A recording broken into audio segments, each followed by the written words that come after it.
All right, back from our far beyond the world. Trying to catch up on this novel in particular because this is probably one of the novels I procrastinate a lot on recording. Cause just work leaves me so tired, and sometimes I forget to record, or sometimes I forget to upload them, which then delays me even reading more of this. So let's see. I've been trying. Oh, I've been trying. I'm going to try and pace myself through this. Maybe trying to slow myself down a little so I can read this with as little stutters as possible. I'm already stuttering. Because again, I record these at night when I'm most tired, which I probably shouldn't do. But again, I'm a busy guy. So one thing that goes on throughout my mind when I read these is that at some point when recording these, I get tired to the point where I try to look for a good place to stop, which results in me speeding up my reading to hopefully find a good place to stop. So hopefully I can find a good place to stop while it sounds natural for me to pause or whatever. Anyways, when was the last time I recorded this? June 17th, 5 days ago. Damn, I really need to get good at I really need to get good at recording these. Hold on.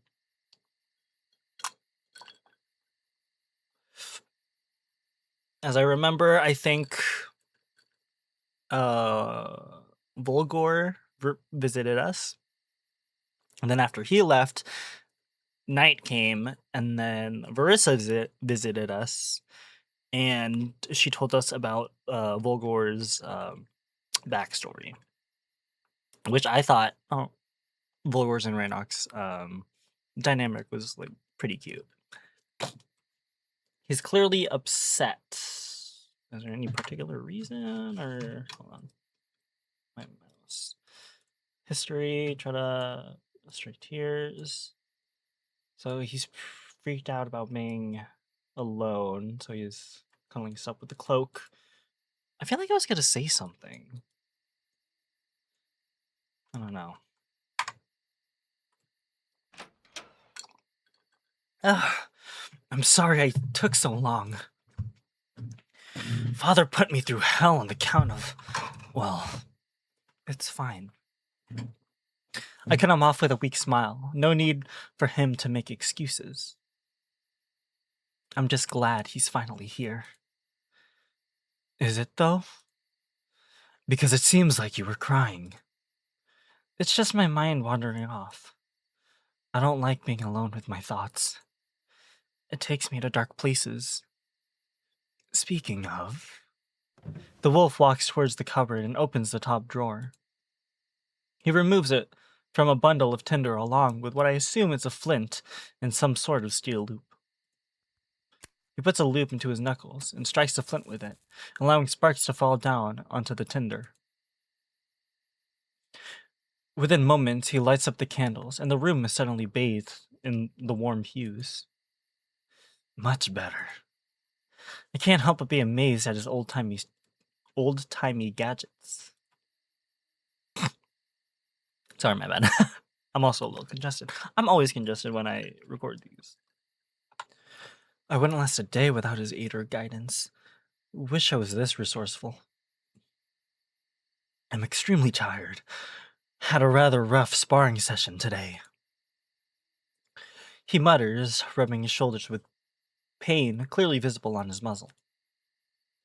But I wouldn't mind staying up a bit. I could get that for you. I nod towards his shoulders, but he doesn't seem to understand. Oh? I can try and massage it while you relax. That does seem nice.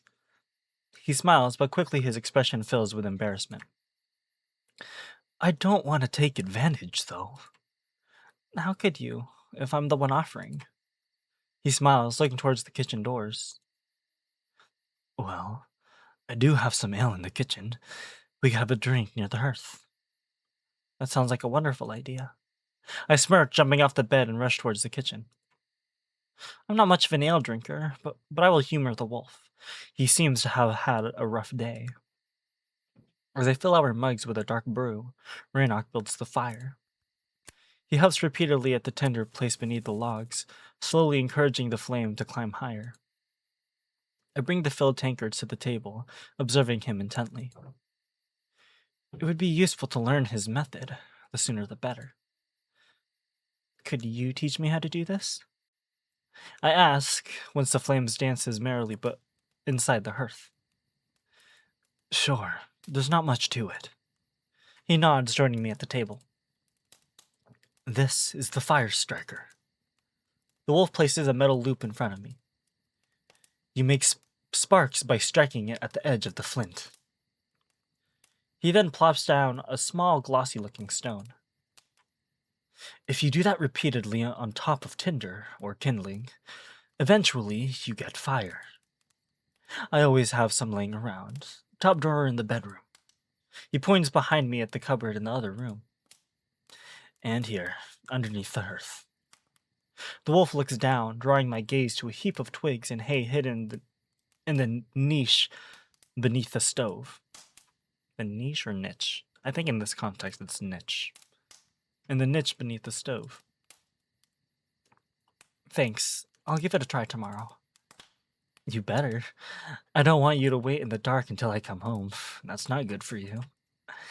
Yeah. I laugh awkwardly, not really keen on discussing my little freakout. Since he's finally here, I'd rather focus on making the most of it. As he plops comfortably down, grabbing his mug, I stand up and walk behind him. He follows me with his gaze, as I begin to softly knead his shoulder.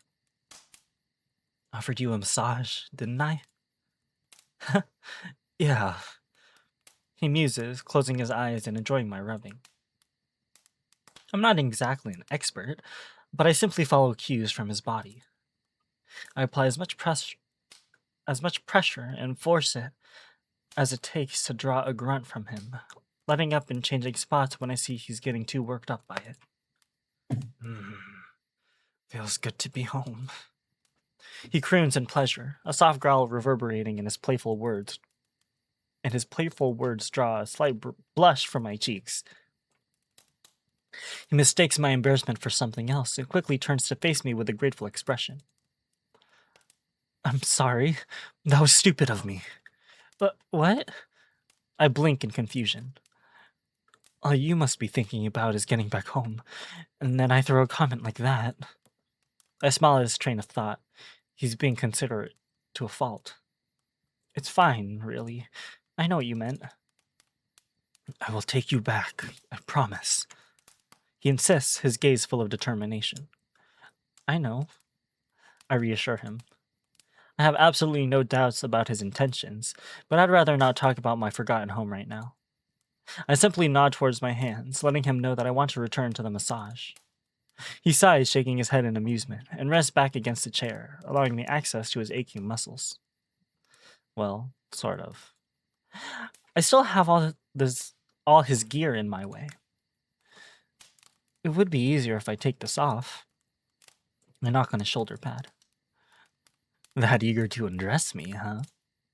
The wolf chuckles, causing me to gasp in annoyance, only to remind myself that teasing is just in his nature. I shall play along. We'll see who breaks first. If that's what you like to think. I shrug, approaching him from the front and sinking my fingers beneath the plate to feel up the latch. I can see embarrassment pain across his entire muscle. He really is all bark but no bite. What's the matter? Human got your tongue. Human will get bitten if he's not careful. He issues a soft, playful growl as I detach the piece of armor. Huh. Didn't even skip a beat. He mutters with slight surprise. It takes me a moment to realize he's talking about my heart. I can see a proud smile stretch across his muzzle. You start to trust me, he says with satisfaction, and I just can't help myself. That, or perhaps you're not as scary as you think you are. I chuckle, placing the metal pad onto the table. Aren't I? The wolf croons, raising from his seat and squaring up with me.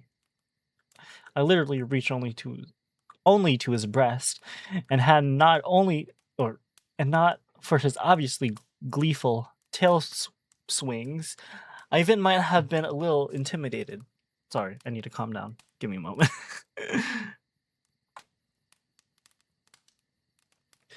Nope, you're just a well-kept fluff ball. I'll take that as a compliment. I must have said it wrong.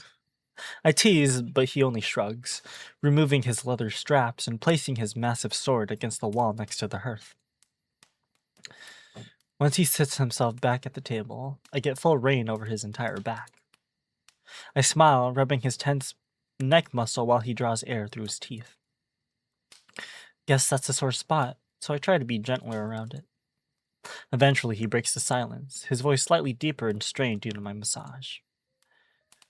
Did you manage to jog your memory a little while I was gone? Remembered anything at all? Nope. I shrug in defeat, causing him to fall silent for a moment. Shame. I was hoping there was a silver lining to your earlier distress. A bad memory, perhaps. No such luck, I'm afraid. My distress seems to be entirely of my own making. Literally, it's all just in my own head. He burrows deep into his thoughts as I continue kneading his shoulders. In truth, it feels almost therapeutic to me. Not to mention I get to feel up all his muscles. Man, I wish that were me. I wish that were me. He's almost like a walking anatomy model. You worry about your memory. I get that. But I'm also glad I get to show you a bit of our life. He mutters, taking an idle sip of his ale. Perhaps this way, you'll be able to see the rest of Avalan through my eyes. It's quite something, I tell you that. Being able to experience it anew almost makes me envy your memory loss. He laughs merrily while I push slightly harder against his shoulder in punishment for making light of my situation. He grunts softly under my workout. I simply pretend it was unintentional. Have you ever been outside of this forest? I ask, moving my hands down to his shoulder blades. Outside of Tiernan? Is that what it's called? He nods, drawing air through his fangs in pain, as I find another bruised spot. When I was little, I snuck out of the village. I hid inside a herb sack in one of our caravans headed for Strandbard. I suppress a chuckle, imagining the scene. He was a troublemaker since birth. So that's where your scent comes from, I propose cheekily.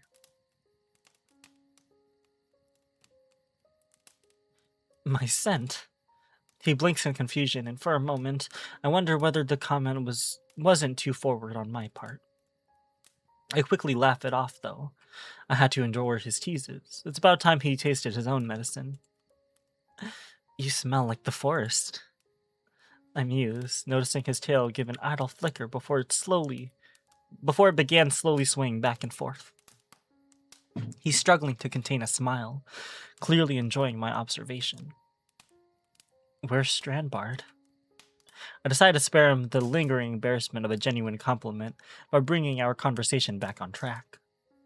But it's handy to know that when he pushes my buttons, I can push a few back.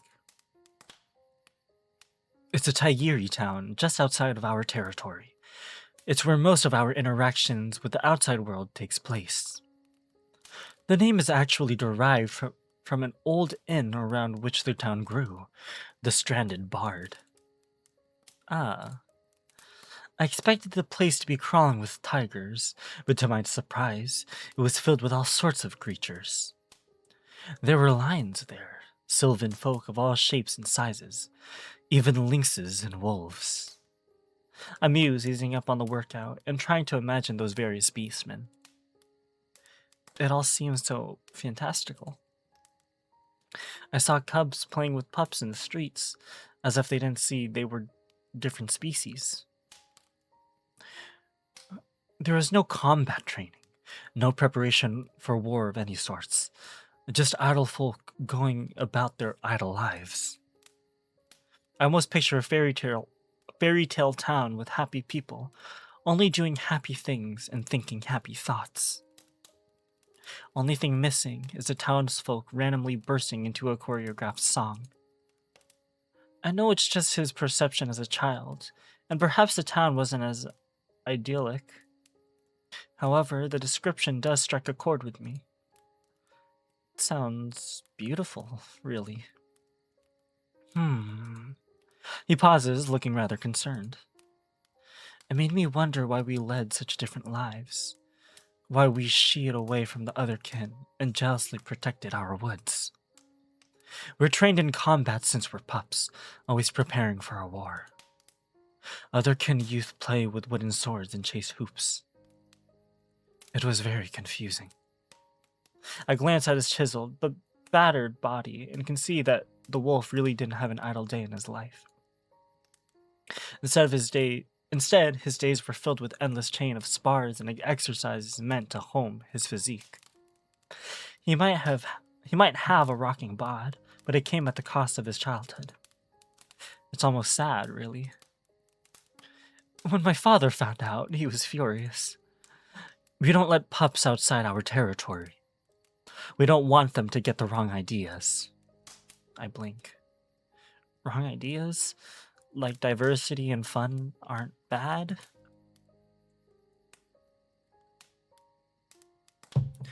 You can scoff all you like, but yes. It makes you question everything your people stand for. I've been questioning everything since I woke up. I can't hold in a laugh.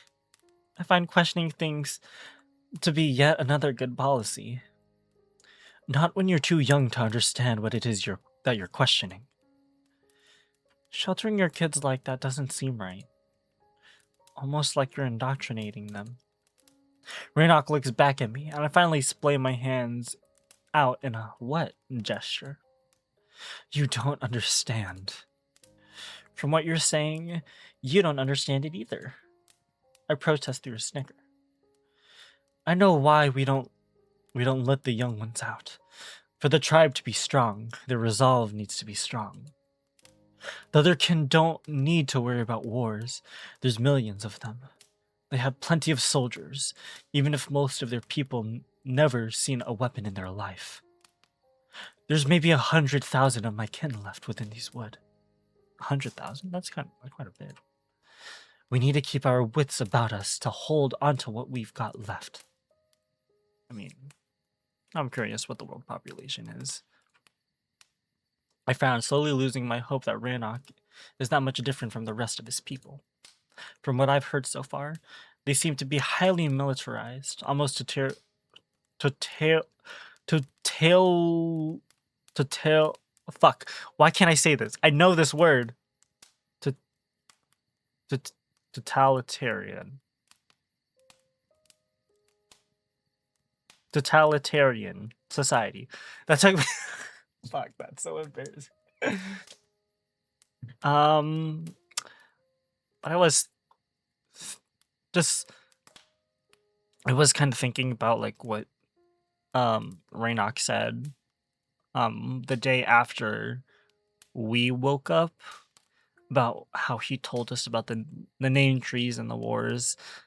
I get that this culture is very significant to him. Like you can see, I'm trying to like pick and choose the words that come to my mind, because I think I kind of grew up in a somewhat similar environment. Not like the militarized environment, but something completely different. But I can empathize with him slightly. But again, since I broke out of that mindset, it's just bizarre to hear people defend this sort of mindset that they have to protect what little they have left, because sometimes it just feels like it's a self-fulfilling prophecy. So you agree with this? Pups fighting with swords rather than playing with toys? Is that what you really want? I don't want our people to be weak, but I also don't want them to continue this course. Avalan changed, and we should change with it. I want to see what the Tigers did with their supremacy over the continent. If indeed the Alliance of Tigron is a fellowship of equals, it's painting itself to be. Or just another lie, like the rebellion where we traded one overlord for another. Immediately, I remember the book I browsed through. I almost want to engage with the topic, but eventually I just sigh looking at my hands still kneading his strained shoulders. This is all really weird, like a fairy tale. Talking beasts, castles, and queens. A little girl comes to my mind. She's lost in a strange world, and her only way home is to simply follow the lead no matter the madness. Through the looking glass. Strange world. Through the looking glass. Alice in Wonderland. Knowing wait, hold on. Talking beasts, castles, and queens. Okay, yeah. This referencing Alice in Wonderland. Or Through the Looking Glass. I chuckled knowing I even had my own off with his head encounter just the day before. I'm so slow. I thought they were talking about like the Wizard of Oz for a moment.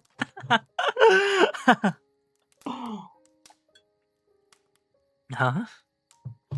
Nothing. Excuse me, shit. I shake my head looking back at him.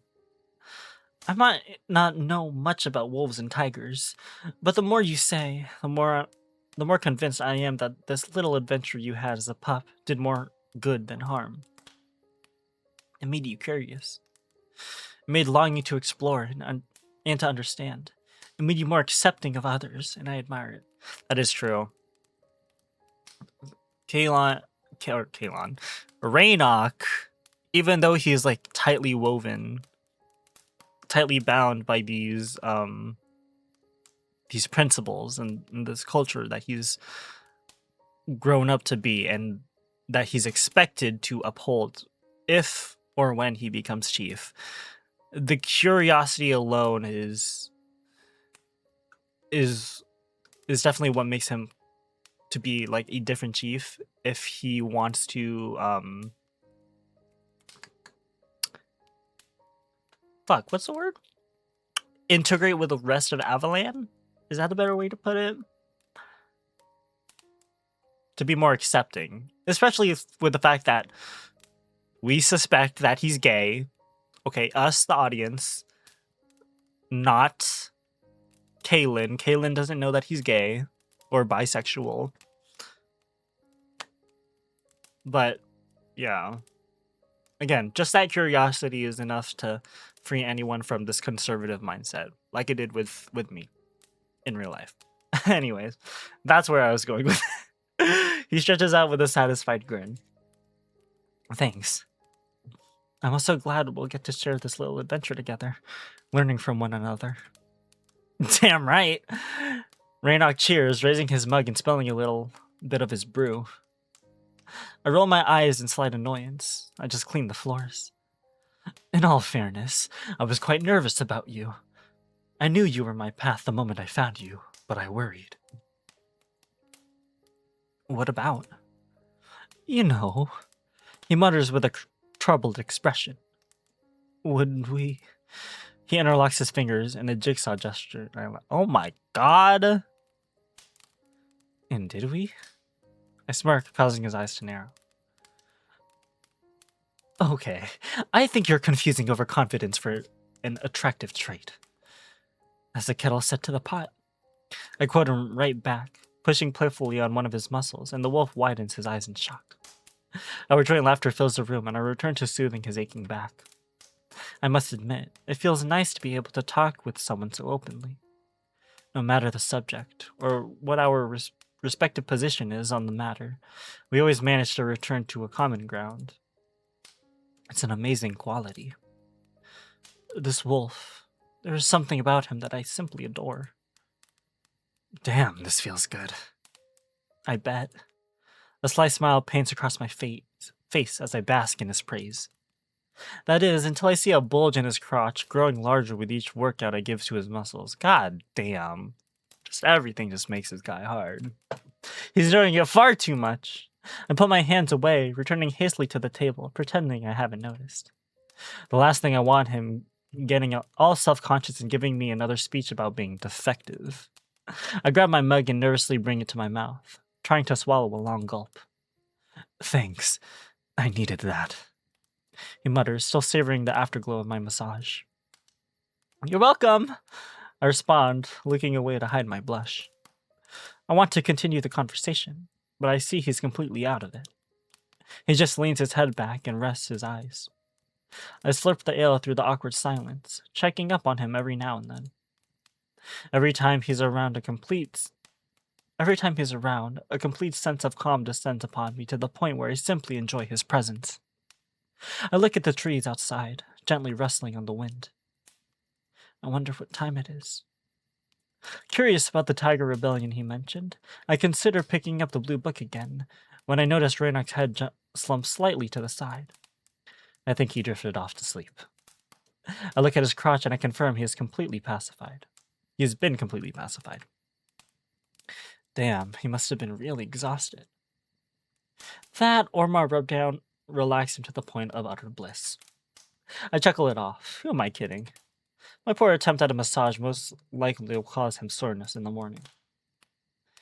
I also banish any thoughts of late night reading. Sitting here in the dimly lit kitchen with the snug warmth of the fire, I became quite groggy myself. I allow us a few more moments, struggling with my drink until I give up.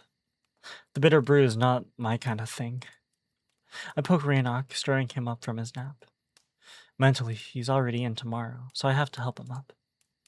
Considering his size, it's not an easy task. He really weighs a lot. I mean, I can imagine the size difference. Didn't he say... Wait, didn't the MC describe us as our height being towards up to his chest? I don't remember. Maybe that was back in Liar.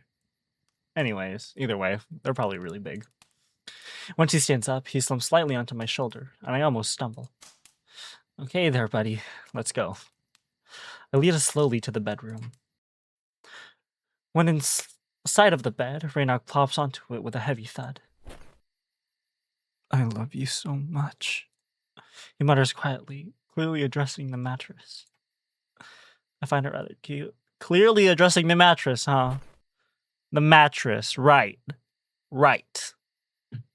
Get this guy a pride flag for Pride Month. Within just a moment, I can hear him snoring softly. I blow out the candles, laying myself down next to him.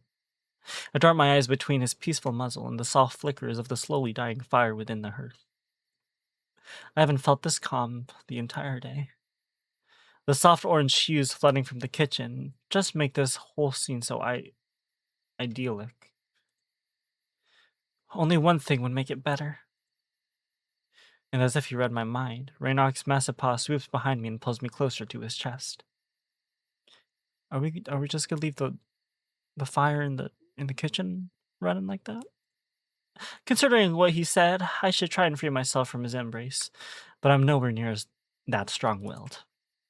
Instead, I succumb to my dire need for proximity. I sigh, smiling in mix of guilt and happiness, completely enveloped by his smell. I try not to fall asleep just yet, simply enjoying this intimacy. I could stay like this forever, just watching him sleep, his peaceful muzzle softly smiling even through his slumber. But it doesn't take long for his rhythmic breathing to lull me to rest, and I effortlessly drift away into a tranquil dream.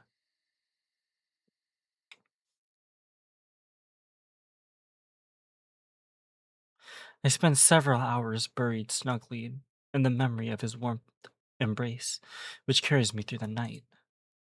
Eventually, I'm stirred awake by gentle shaking on my shoulder. It's a struggle to open my eyes, but as I blink in the dim light of the room, I can see Raynok standing over me in full gear. Confused by the darkness, I look towards the window. It's still night. I have to leave before dawn. Why? I mutter groggily, still firmly gripped by my calm dream. I've taken morning patrol duties. If all goes well, I might return earlier than yesterday. Excuse me. I rub my eyes, getting out of the bed. Immediately, my teeth begin to chatter as the chill of the early morning envelops me. Fuck, it's cold. It's wonder I didn't freeze to death in my sleep. Well, he looks at me with a cheeky grin. Oh no, what have I done now? We kind of spent most of the night spooning together. Not that I blame you, furless little creep. He is the one that Big Spoon does. Come on. No way. He winks at me, ruffling my messy hair. For someone who claims to be straight as an arrow, he doesn't seem to mind getting intimate. He didn't say he was straight, though.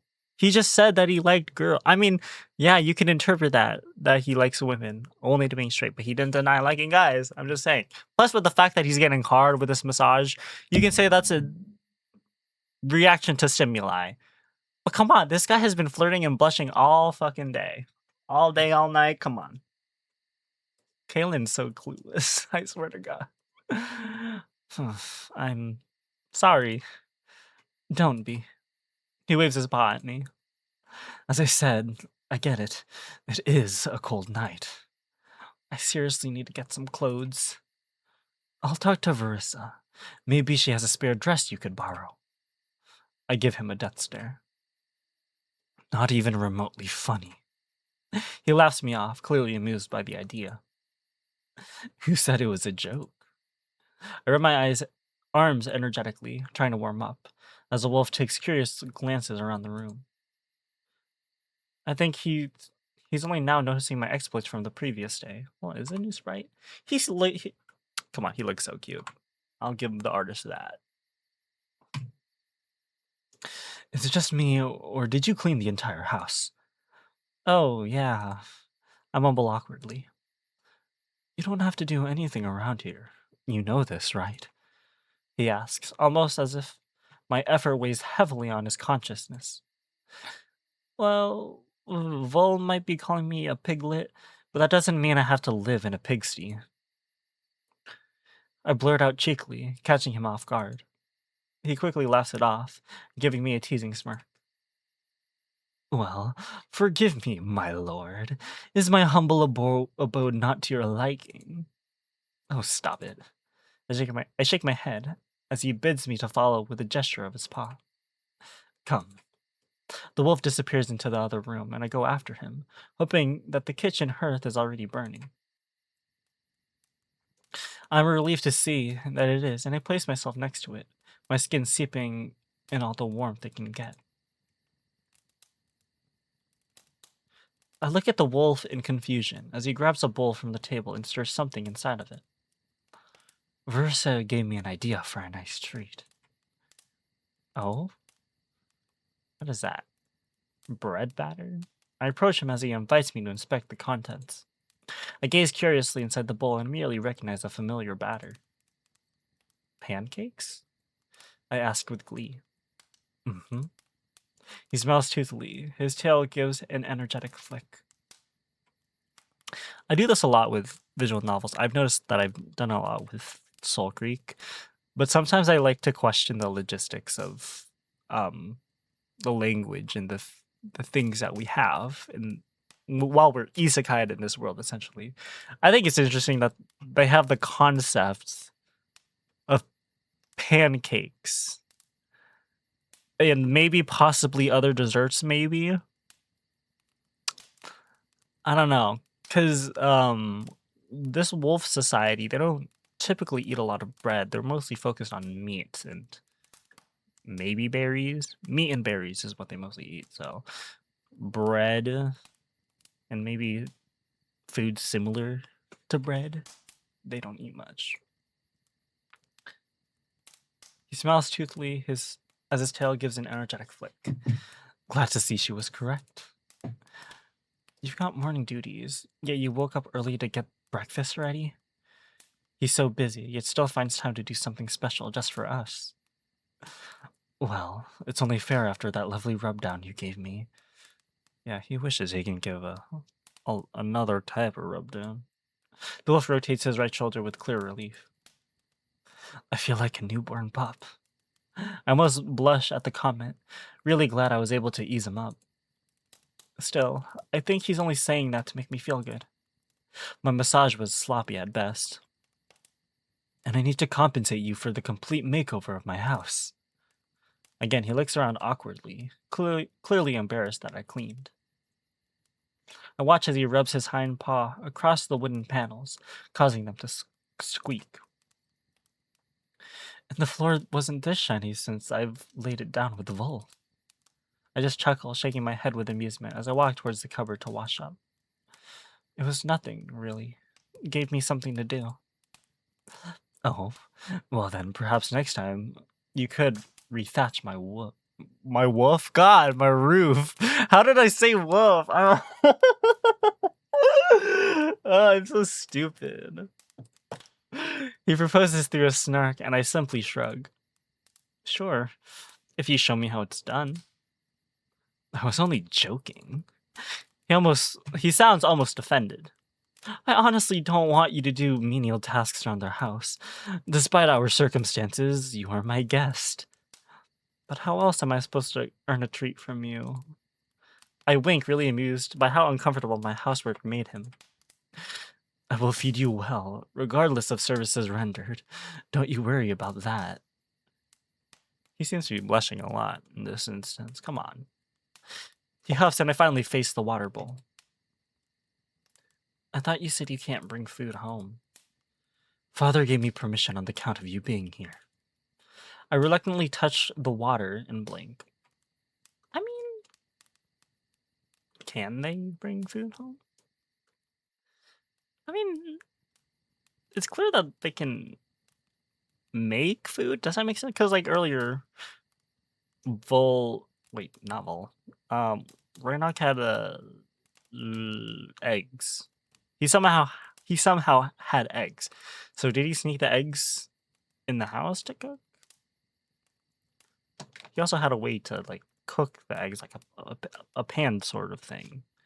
I don't know if it was designed to cook foods. Maybe. I don't know. Again, I'm looking way too much into the logistics of this. I reluctantly touch the water and blink. It's warm. Excuse me, shit. I throw my head back to look at the wolf, who smiles at me with satisfaction. I warmed it up for you. Don't want you cussing again. He laughs, and I quickly divert my gaze, getting slightly choked up. The wolf is being extremely considerate. Even with his paws full, he tries to accommodate me in every possible way. Speaking of paws, I notice him using both, without a clear dominant one. Are you ambidextrous? My, isn't that a mouthful? I wash my hands and throw him a confused gaze. I mean, you're using both paws equally. Yeah, but why? Nothing, it's just quite impressive. I kept some water with my palm, slushing it across my arms. We're all trained from pups to use both paws equally. It's quite important for combat. Weren't you? He asks as I wash my face. Why would I be? Do I look like a soldier? You certainly don't sound like one. Reinok only chuckles while I shake my head and dry my skin with a towel. Right. I've got some blueberries and bacon. He points to the table, where I find 2 plates with already prepared ingredients. I don't mind sweet foods, but I do need some meat with my meals. Well, you are a wolf. I chuckle. So, what's it gonna be? Do you want blueberries with yours, or bacon? Ooh, how about both? That is a really creepy expression. Don't do that again. He looks so creepy with that. I immediately think about the breakfast from yesterday. That combination worked fine for me. And if he has early duty, I don't want to waste much time fiddling with variations. Both sounds interesting, plus less hassle. I'm that type of guy. I watched the wolf dump the berries and cubed bacon into the bowl and mix them energetically into the batter. Right, you'll do the honors. He passes me the bowl and walks off to fetch the iron pan. Once he secures it in the fire, he points at the table. Grab a stick of butter. We need it to grease it up. Sure. I nod, placing down the bowl and grabbing a large fork from the mantel. I impale the butter with it and approach the hearth. Renock looks at me with joy as I press the stick onto the pan, melting its bottom side and gliding it across the surface. I cannot help but notice his tail swings each time I do something to his satisfaction. It's almost as if he's saying, "Attaboy," which is kind of ironic considering only one of us is a canine. Once the pan is glistening, I return the butter back to the table and grab the bowl. Large ones or small? Up to you, my lord. Oh, give it a rest already. I scoff merrily at his tease and simply plop a large dollop of batter in the center. I never claimed to be a noble. You're the one who keeps spoiling me. Yeah, well, I might have an ulterior motive. Oh? Best way to jog some memories is to engage the senses. I chuckle, nodding in agreement. He isn't wrong. This does stir something deep inside my subconsciousness. I must have done this with someone back before. Well, any of this. The homely feeling that fills my heart as I watch the pancake brown confirms it. Whoop. Ooh, that's a cool sprite. I want to see him. Oh. Renock laughs as he flips the pancakes in the air. The pancake. I join his merriment, completely thrown off by how accustomed I became to his antics. I simply shake my head and move the ready pancake onto the plate and pour another spoonful of batter into the pan. I watch in silence as it browns, seeing Renock give me a cheeky side-eye from time to time. This tale leaves no doubt that the wolf is really happy. Am I reading too much into this? Is it normal for a guy to be so lovable? I'm so helplessly confused. Another interesting sprite of him. Cute! In total, we fry 6 pancakes. All the while, the wolf shows off, flipping them flamboyantly into the air. I cannot help but laugh each time he tries to win my attention and approval. Once the food is ready, we sit down to the table. You can eat them on their own, or... He points to 2 small clay pots. Sprinkle them with either one of those. Ooh, or both. Not again with that creepy ass expression. I don't like that expression. He's always like so childish, which I guess he is. He's embracing his inner child since he's getting the childhood he never had. That's my interpretation of this anyway. He flashes his brows at me in another tease. I give a quick glance at the contents of each jar, both looking golden and clear. Honey? I guess. To which the wolf nods. In this? Birch syrup. I told my head in confusion, quickly realizing it's probably similar to maple one. Noticing my hesitance, the wolf removes a wooden dipper from the jar and brings it over to me. He holds his paw beneath, making sure the syrup doesn't splash all over the table. Red blush paints over my face quicker than I can realize. He's playing me like a fiddle. Try it. He encourages with a kind smile. I part my trembling lips, shyly sticking my tongue out to touch a golden strand dribbling from the dipper. A mix of floral and caramel-like sweetness hits me, and I close my eyes to truly enjoy it. I wasn't wrong. It is like maple syrup, although much stronger in flavor, a bit more complex. You like it? I nod, covering my face as I lick the excess from my lips. Why are you being so seductive all the damn time? They combine quite well. The wolf smiles as he pours the syrup over his pancakes. True to his words, he then proceeds to glaze them over with golden strands of honey, and I am tempted to do the same when a thought occurs to me. How are we going to eat this without getting all gooey and sticky? I had some cutlery borrowed from the villa, so that my liege doesn't have to use his fingers. He reveals me 2 silver forks, repeatedly raising his brows in jest. Ugh, she's so unbelievable. Unbelievably thoughtful, you mean? Naturally, yeah, but I'm not going to admit it. I will show him that the two of us can play this game. What do patrol duties involve? I ask absentmindedly, drizzling my pancakes in the same fashion, strands of both the syrup and honey zigzagging across their surface. We check the forest for any sign of intrusion. You mean any more of me? He laughs at the remark. There can be only one of you. He winks at me coyly, and I widen my eyes in embarrassment. I kind of reached my quota. Any more humans and even spirits won't be able to save us from the chopping block. Smooth save. I flash my brows to let him know I'm aware of what he's doing, and simply dig into my meal, trying to conceal my blush. I cut off a piece of my pancake with a fork and then bring it up to my mouth. As I take a bite, I immediately close my eyes with satisfaction. Mmm. Damn, this hits a spot and sends me down my vacant memory lane. Even though I can't summon any images, I know I've had pancakes before. The delicious mixture of meat and berries, the syrup and honey, it's beyond description. I almost melt in the chair at the gooey delight bursting in my mouth with flavor. I'm brought back to the world of the living by the sound of his tail thumping against the chair.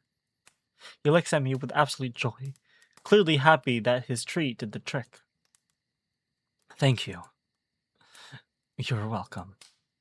The wolf nods, digging into his food. What else do you do on patrols? We keep an eye on the general health of the forest. We track the game, look for any signs of disease, both in wildlife and the trees. He explains, shoveling a whole pancake into his muzzle. We remove dry wood to avoid fires.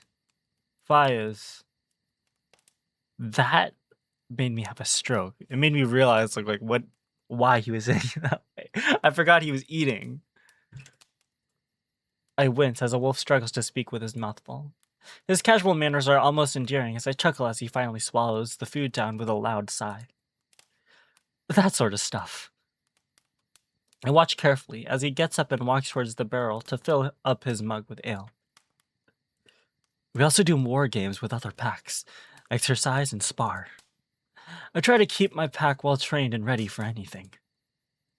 He takes a sip as he sits back down. Your pack? Yeah. Our tribe is divided into 6 packs. They're an elite group of 6 highly skilled wolves, warriors, hunters, and rangers. 7th being the alpha, the leader. Who's your alpha then?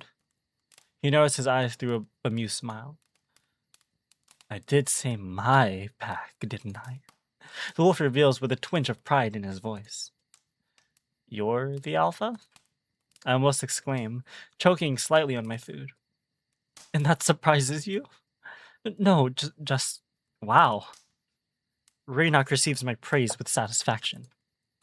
I mean, he's already impressive as is, but I still smile. He's quite prominent within his tribe, no doubt about that. It must be so much pressure on someone so young. I guess this is why he's so confusing when it comes to feelings. He doesn't want anyone to leave any reason to undermine his position. Everything in his life conspires to box him up tightly and then keep him like that forever. Is Vol in your pack? He snorts, looking at me with a mocking expression. Does Vol look like someone who takes orders? Fair point. He's also an alpha. Yeah, that makes sense. Our respective packs are actually competing for dominance. Doesn't that strain your relationship? Enhances it, really. We keep each other on our toes and in peak condition. Thanks to that, my father also has two best packs in the entirety of Tiernan. We're well respected by the other tribes. I blush, really amazed that I landed in the lap of those two impressive wolves. This is quite the company I found myself in. Not only they saved my life, but also risked everything in doing so. Their freedom, their positions, even their lives. At times like this, I really do wish I was a lost human noble. At the very least, I would have been worth all that trouble. We continue with our breakfast, Rena going quite fast about it, almost devouring the food with loud, satisfying chomps. I don't know why, but something about his jagged fangs is almost enticing. I try not to be too obvious, so I sneak secret gazes to admire his muzzle at work. Ugh, what's wrong with me? Right, got to run, he says, emptying his mug in one go. He banks it onto the table and rushes off, ruffling my hair as he passes by. I'll try to be back by late afternoon. I already asked Father if I could dine with you today. We'll have our own little feast tonight. He's practically beaming at the revelation, and in all fairness, it lifts my spirits. Good luck on your patrol. I smile as he opens the door. I'll make my own luck. He winks again and leaves the house. Cocky bastard. I look down at my still full plate. I've barely gone through one of the pancakes. The meal is delicious, but also very filling. Not to mention it's extremely early.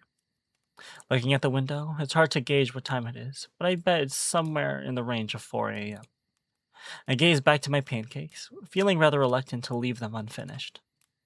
Not only Raynock poured a lot of effort into them, but also the syrup will change them into an inedible mush within the next hour or so. I continue with my breakfast half-heartedly, feeling increasingly full. And in all fairness, I've been eating very little since I woke up. Although I do sense hunger now and then, I find myself easily sated. Not to mention my straying thoughts often lose my appetite. And just like that, I'm reminded that I am alone. At least I'm not left in the darkness. After yesterday, this kitchen seems less friendly than usual. I tap my hands on the table trying to figure out how to occupy myself. If my wandering thoughts are the cause of my freakouts, then I cannot stay idle for long. And I guess I'll conclude my session here. I won't post it just yet. I mean, you'll know because you'll see that there's still a video of this left.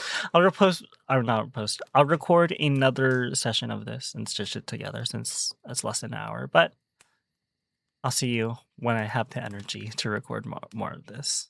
All right, back from my break from recording Far Around the World. Funny story, I was actually supposed to record this earlier. I was going to record this and then return more of Soul Creek, but I ended up getting sidetracked with something else. So I'm doing this actually very late at night. I'm pretty sure I'm going to stop my session like at midnight, because right now it's 11:30 for me. Anyways, I feel great. Oh shit. All right. I remember Raynock left for the morning patrol, so we're left alone again. Okay, let's not get sidetracked, shall we? If my wandering thoughts are the cause of my freakouts, then I cannot stay idle for long. And suppose I could clean the house all over again. That would be lunacy.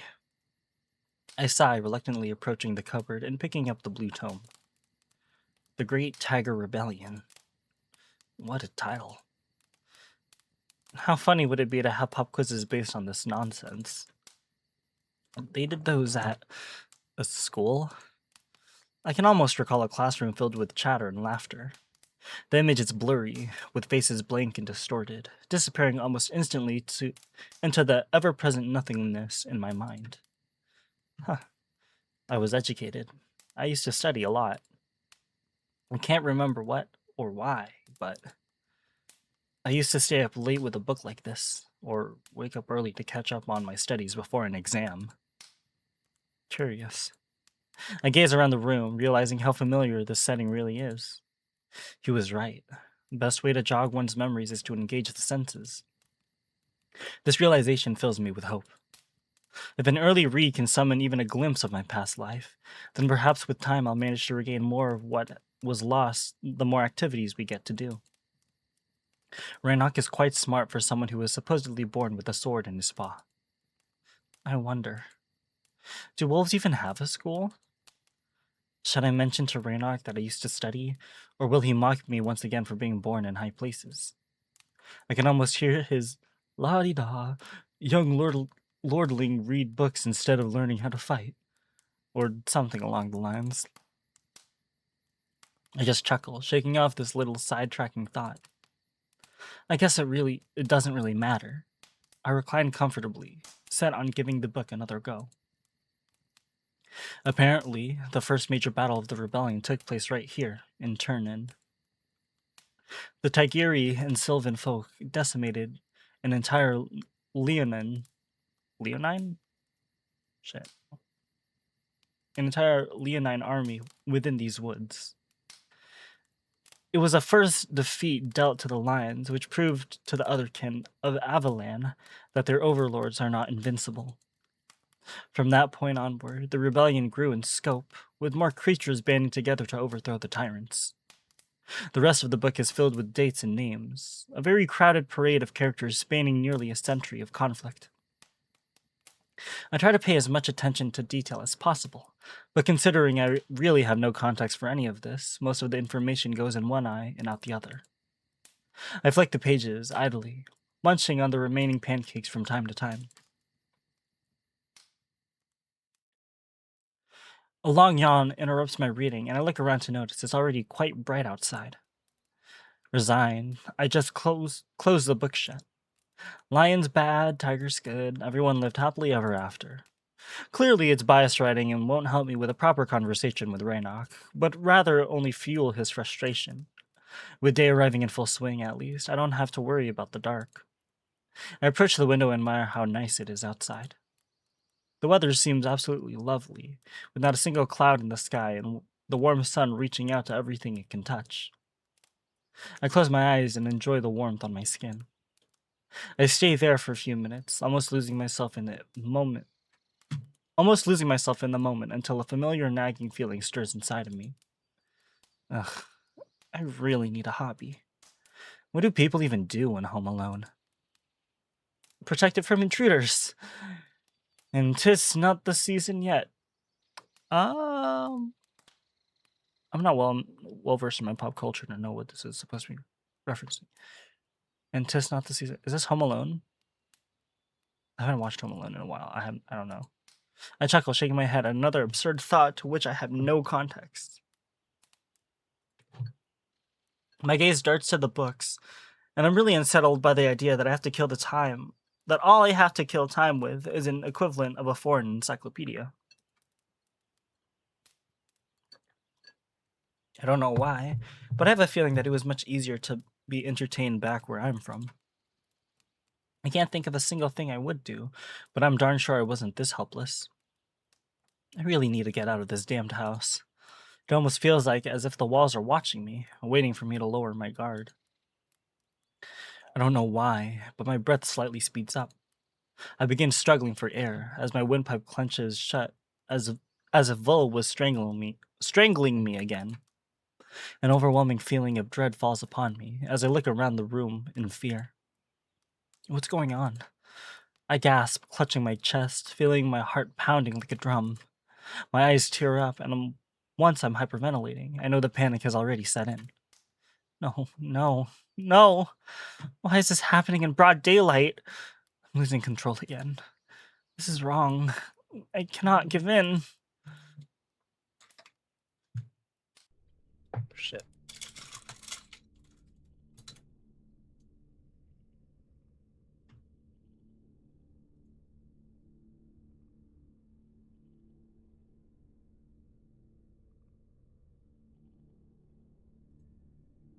Hello?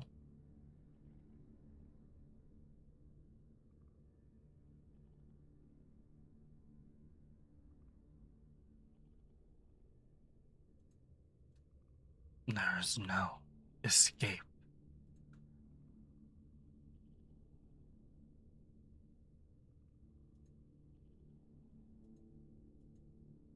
What is this? Why am I here?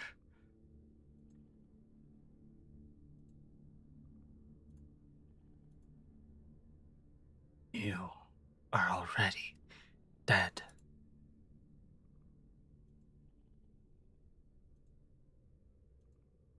No. No. This can't be real.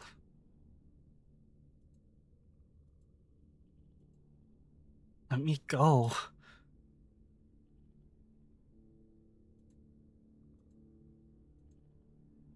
Give in to your weakness.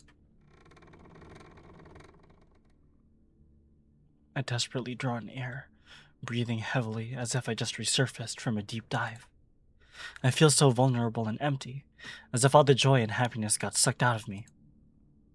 I look around the kitchen, shocked that it's consumed by darkness and twisted in an unnatural way. What the fuck is going on? My heart jumps out of my chest as a torturous moan echoes across the house. Stop it! I shout out, tears flowing freely as I drop to my knees, huddling to the floor. Please, stop it! I beg to no avail. I feel watched, oppressed, as if someone stood above me, judging and finding me wanting. Rainhawk. I mumble out, hoping that the wolf could hear me, wherever he is. He is the only one who can make this go away. Through the memory of tender moments we shared, I slowly climb out of this pit of despair. That wolf, good and caring, is a hope I cling to. A hope that he'll walk in through these doors and save me. I grunt, feeling physically oppressed, as if something tried to push me down to the floor. My face is pressed against the wooden panels, the very same I cleaned. I can almost see my reflection in the glistening surface, remembering how awkward it made him. It hasn't been this shiny since I laid it with Vol. That's when I realize it is his house, built with love and care. A house he allowed me to stay in, to keep me safe and give me shelter. I push back against the invisible force, emboldened by this newfound resolve. I look back at the kitchen. My mind is clearing and my breath stabilizing. I'm safe here. This is his home. My determination grows stronger with each passing moment. You cannot torment me here. I shout out defiantly, vision of the gray wolf giving me strength to oppose the shadows. Go away!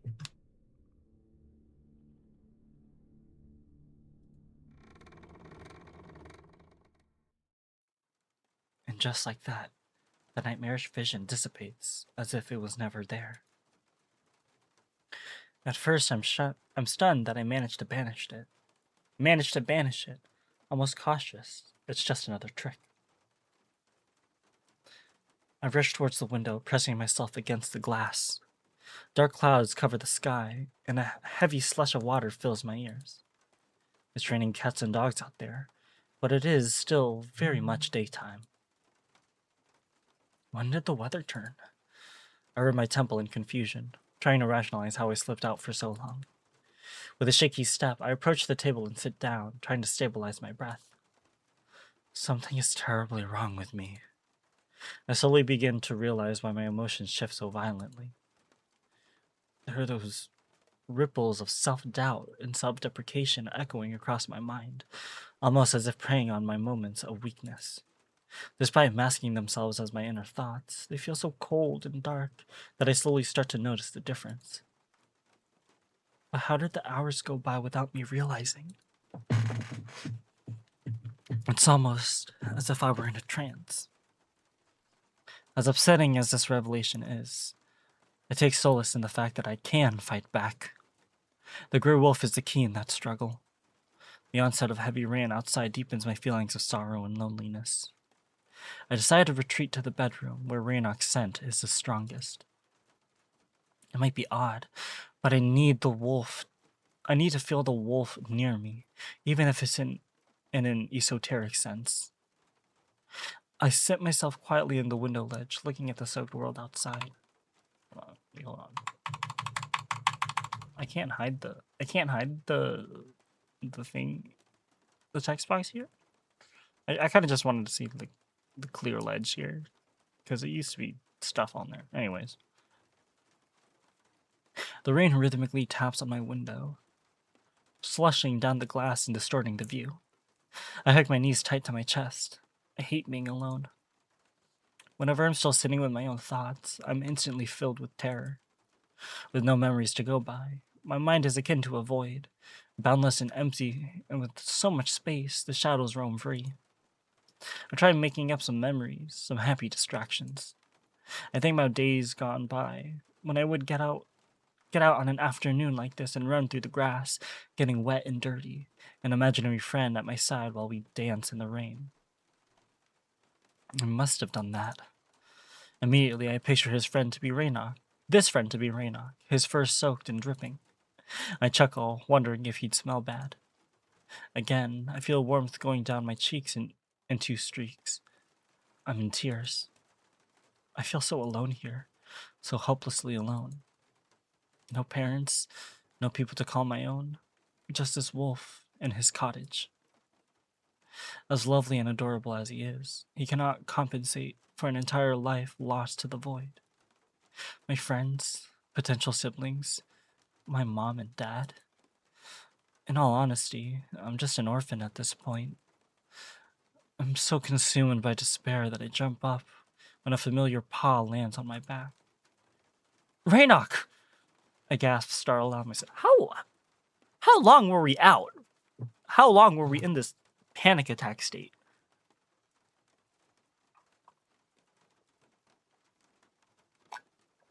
Sorry. Just really thirsty. I try not to look at him to spare him the view, but I get a glance of the wolf's sad expression. You were crying again. I adjust myself, facing him with a brave smile. I rub my tears away and hang my feet off the side of the ledge. It's just the rain. I chuckle, not wanting to trouble him with my constant freakouts. He raises one brow and quickly looks around the room, paws extended at either side, as if he wants to catch imaginary droplets. It doesn't seem to be raining inside. He draws a laugh from me. For someone so big and important, he can be such a goofball at times. But seriously, you're sitting in the dark again.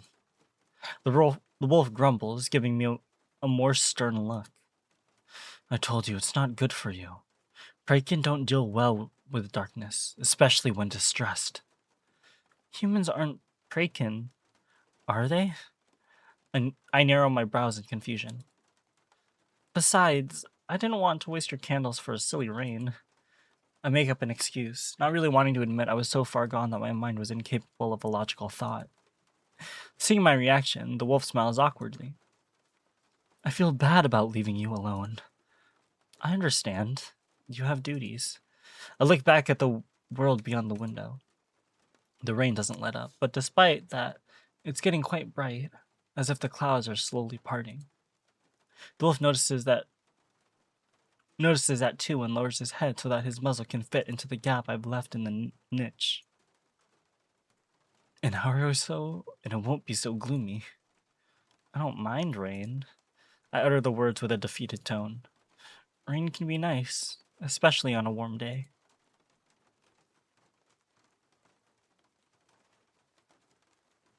Depends. Why can I not hide? H. Hides the user interface. Am I tripping? I can't hide. I want to see this. I want to see this CG. Okay, I ended up figuring out how to do that. But oh, he looks so cute.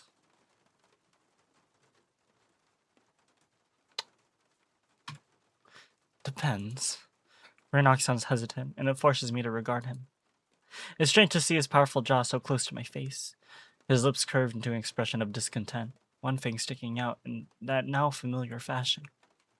That's when I notice he's all wet, fur clumped together in soggy streaks.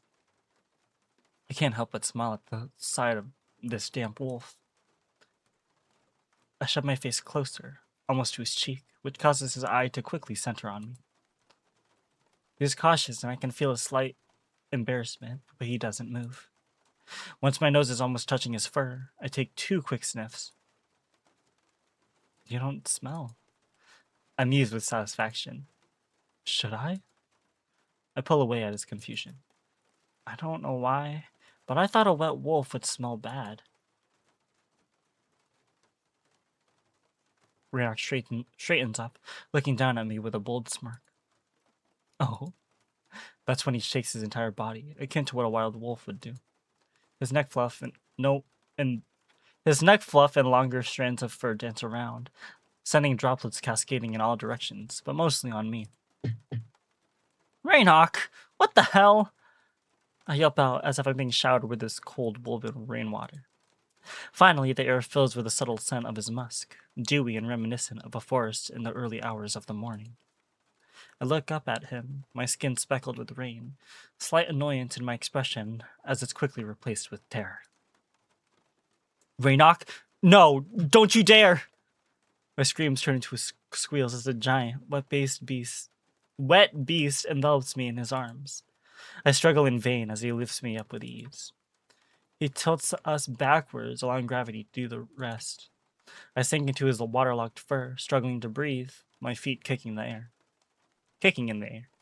I start laughing while he spins us around, dripping water all over the place. You're an idiot! I laugh as we finally come to a stop, and he plops me back into the ledge. I grimace at the wet splat, and I realize he sat me down directly into a puddle that formed there. The loincloth is stuck uncomfortably to my bottom, with the cold sending shivers down my legs. I immediately jump off. Satin something. He grins smugly. I try to shove him in retaliation, but despite putting real effort into it, the wolf doesn't budge, while I feel as if I just rammed a wall. Raynoch simply laughs at my futile attempt at roughhousing.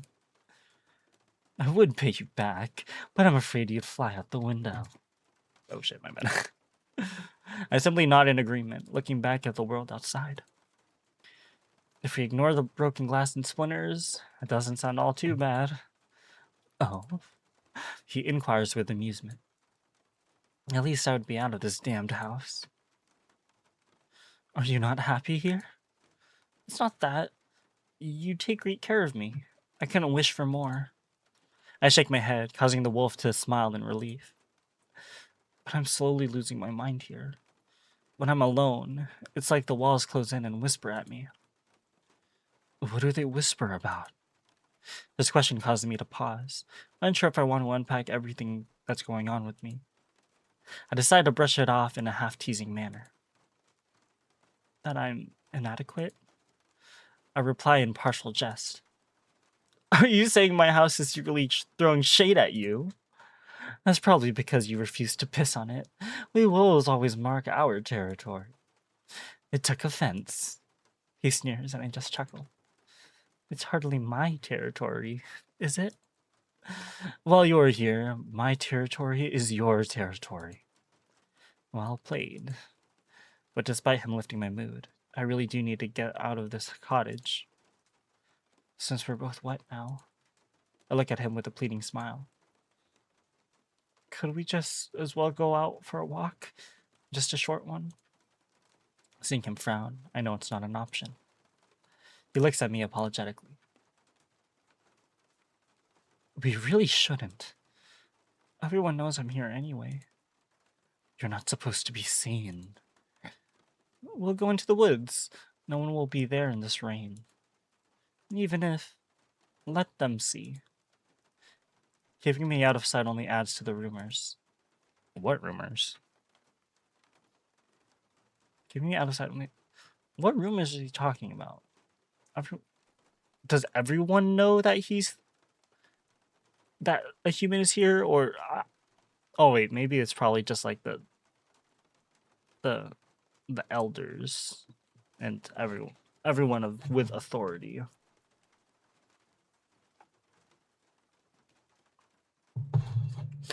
How are the tribals ever to see me for who I am? If I'm being hidden like a dirty secret, they'll continue to fear and speculate as long as we continue this. I can see Raynok is unconvinced, standing there silent with his arms crossed. I'm not a prisoner, am I? I ask partially in jest, but also to make him understand how the situation is starting to feel. Of course not. He seems almost offended. And I'm not embarrassed for you, and I'm not an embarrassment to you or anything. What gave you that idea? Again, I look out the window, this time a smile clearly dawning my face. Then a walk would be lovely. Raynok approaches the window. I watch as his massive form passes next to me, his scent permeating the air. He rests one paw on the wall as he hunches slightly to look out. His ears splay back as he turns to me with a pleading expression. Is he afraid of rain? You want to go out in this weather? Let me just scroll back. Just a few. No, Raynok, don't you dare, should I? Rain can be nice, especially on a warm day. Raynok, he sounds hesitant, and it forces me to regard him.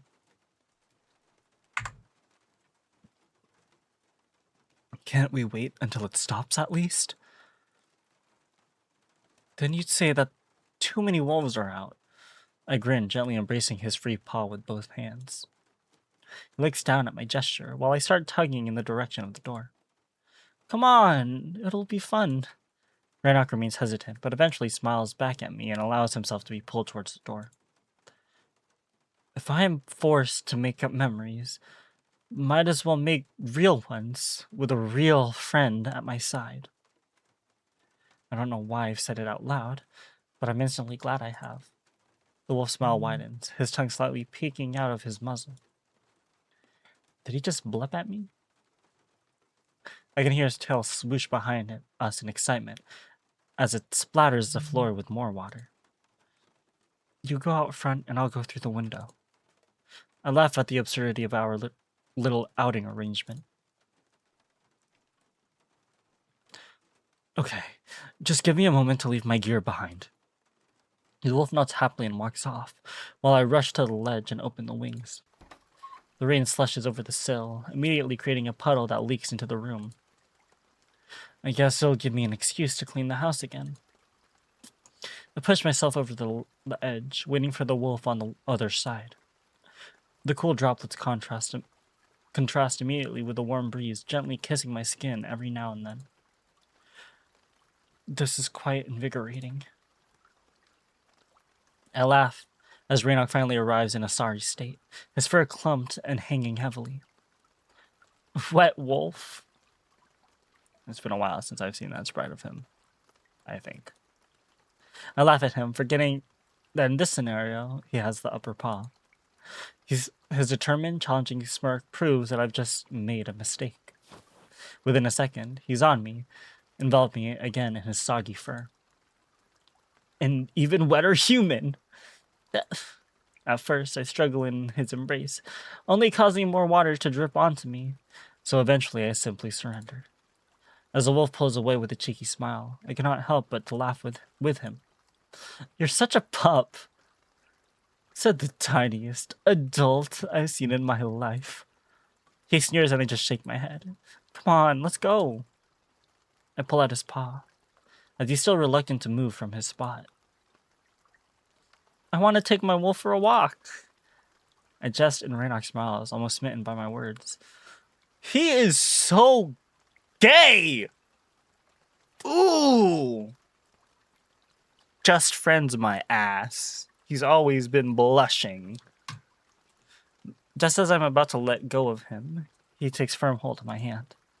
I try to contain a blush as we walk into the trees. To the trees, hand in paw. We walk away from the cottage with no soul to be found, as everyone was hidden from the rain. I can see that the soggy fur isn't a sensation Raynok enjoys, and I begin to think it's a shared sentiment among his kin. Despite his clear discomfort, he walks with me, a joyful gait to his step, I can see he is happy for me, happy to do something to help me feel better, and I cannot be more thankful. Everything smells so fresh and new, and I take it all in. Eventually, we leave the thicket surrounding the cottage and enter a large glade dotted with dandelions. I laugh, letting go of Raynak's paw, and simply spin around. Despite how gloomy this day is, the meadow looks cheery and bright with each golden flower glimmering like a star in the dark. There's so many of them. It's so beautiful. They're just weeds. He scoffs in amusement. There's nothing prettier than a yellow flower on a rainy day. I look up, closing my eyes and allowing the raindrops to wash over my face. I bring my hands to my brows, clearing up the excess water with a laugh. This is wonderful. It feels so invigorating and cathartic, almost as if the taint of darkness was being washed away from me, and I was cleansed of all my worries and troubles. He's blushing. I notice the wolf looking at me with dreamy eyes. He seems truly glad to see me this way, even though his ears are flat and tail tucked. He's enduring this for my sake. I laugh again as I approach him and grab his paw. I tug one more time, pulling us into a sprint.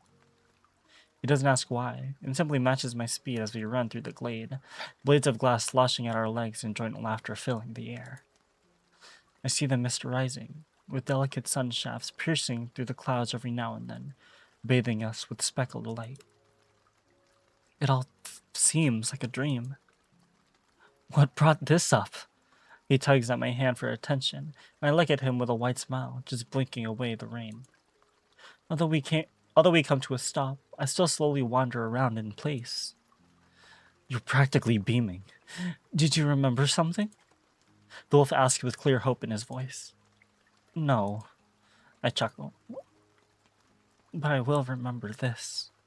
I stretch out my arms, simply enjoying the moment. Raynock opens his muzzle in surprise, but quickly smiles boldly, approaching me with purpose. I can give you something else to remember. And before I can even react to the statement, the large wolf rushes at me at full speed. I do not have a chance to duck as his paws envelop the back of my head and spine.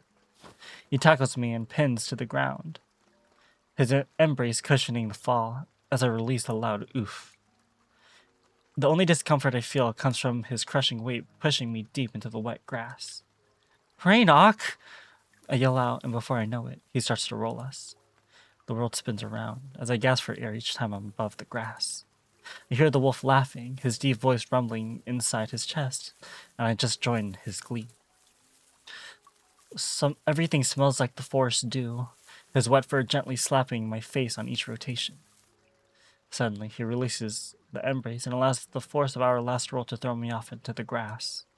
I land on my back, hands stretched out, almost touching his paw, as we lie next to each other, breathing heavily. I gaze into the sky, seeing as the rain slowly lets up and the clouds begin to part. I smile, noticing the first signs of a rainbow forming, the colorful arch stretching just in front of us. Oh, you look so cute. You were right. The wolf croons in the afterglow of our frolic.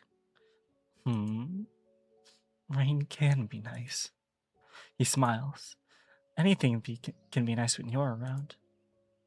I catch myself exhaling in utter bliss. The wolf blinks at the statement and turns to face me. You really mean it? He asks in disbelief. Of course. There isn't a shred of doubt in my mind. Ever since I woke up in this strange world, Murdoch has been at my side, always supportive and encouraging. He keeps my darkest thoughts in check, and my empty mind slowly fills with memories that I wouldn't trade for those I've lost. You're my anchor, my safe haven, I admit, giving him an encouraging gaze, and I see he's struggling to hide his emotions. I mean it. When we first met, with you tied up and bruised, and then stabbed. I thought you would never, never say never. I interrupt him. No point for us to relive any of that. We're here and now. I look back to the rainbow, filled with unexplainable hope. I searched for a distraction, but instead I got a reminder. No matter how heavy the storm is, eventually the sun always comes out. One just one just has to simply weather it, and I fully intend to. I smile, holding down tears, looking at the wolf beside me. He's admiring the colorful arch, as if he has seen it for the very first time. I bet in his highly constructed life, it's easy to lose sight of the simple things. I'm glad we got to share this moment together. Would anyone trade it for an unknown? Thank you, Renock, for everything. He simply nods. I close my eyes, and for the first time, I truly allow myself to enjoy the present, just as he told me to do the very moment when I was stabbed. Despite both Versa and Volp calling him a fool, he has the wisdom of the heart, and he has the wisdom of the heart, and I find myself trusting it more and more. If I have a compass, it is pointing at him. I might be really falling for that wolf.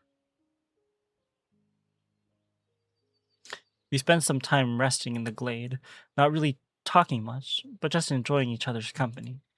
The sun came out in full force, caressing us with warm rays and drying of the rain. I could stay here forever, but eventually we get up, deciding it's time to head back. We walk towards the cottage, laughing and pushing one another in a teasing fashion. Despite how wet we got, Raynock's good mood seems to be soaring. Well, that was quite fun. I nod as he helps me up the window. Again, his paws wrap around my butt, but this time I rather enjoy it. Don't slip. I nod, watching the wolf rush off into the distance. As I slide from the wet ledge, my feet cause a splash, and I notice that pretty much the entire bedroom is flooded. A shallow puddle formed, reaching all the way towards the bed. I simply fetch one of the buckets from the kitchen, noticing Raynock enter. He's dressing up again. Right.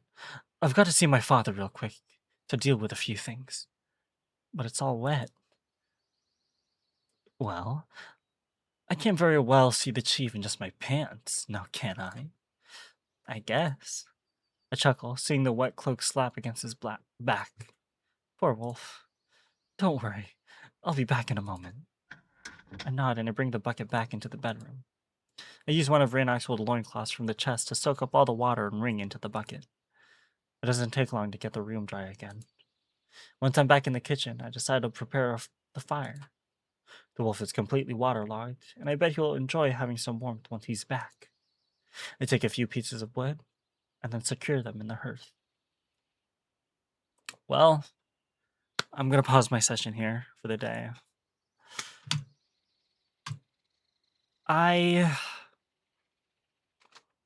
Reading this novel, I wouldn't say I've had epiphanies. It's just something I've kind of thought about in the back of my mind, but Kaylin as a protagonist sucks so much. Shocker. Because Kaylin is very much a self-insert sort of MC main character. And honestly, I can't fault the writers for that.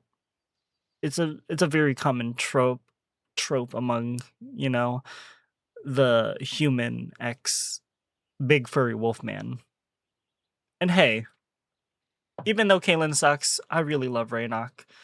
Raynock is such a cool character. And like Raynock is pretty much the embodiment of what a lot of people want for like as a partner. As in someone that's so kind and caring and wants to see that sort of happiness that he's willing to go through he's willing to not get out of his comfort zone, but he's willing to like be uncomfortable for us, like with the rain and such. And even though Rainox still has some, problems. I wouldn't say problems with the way with the way he thinks. It's probably just like, do I want to label it as controversial? No, because the way he thinks, it's a little more conservative, which kind of makes sense since it seems like the Woven tribe is very heavy on like tradition, and you can't fault him if this is all he's known. But eventually, I mean, we've basically, or Kalen and Raynok have basically been like flirting with each other back and forth, and uh, Raynok might say that he likes women, but he never. Again, I'm always saying this. He's never denied that he doesn't like men too. And the way he's been blushing, the way he pretty much picked us up and spun us around the room while he was wet. Come on, come on. No straight man is doing that. And certainly this is not something that people who see each other as brothers do. Like, this is lover type shit. Like, would he do that to Vol? Hell no. Would he do this to Kaylin? Yeah. Anyways, it is midnight for me, as you can see here. But if you somehow managed to listen to my rambling, thank you. If you want to recommend more visual novels for me to play, I keep a list, and I'll always keep them in mind for when I do finish a novel. Depending on how long it is, I might just start a new one. I don't know. I've been thinking of starting like a shorter novels. Like ones that will probably take me like a day to finish. A day? No, I don't want to say a day. I don't know. By a day, I mean something like since November, because I've played since November before, and that one was pretty short. Something like since November. But again, maybe I might read like the side stories from Echo, and because I haven't read those yet. But anyways, enough of me rambling because I have to go to sleep. I have work. I'm a busy guy. Again, thank you if you've watched. Let me know if you want to see me do more of this, even though I am gonna do more of this. Again, always recommend more novels for me. I really appreciate it, and good night because it's midnight for me.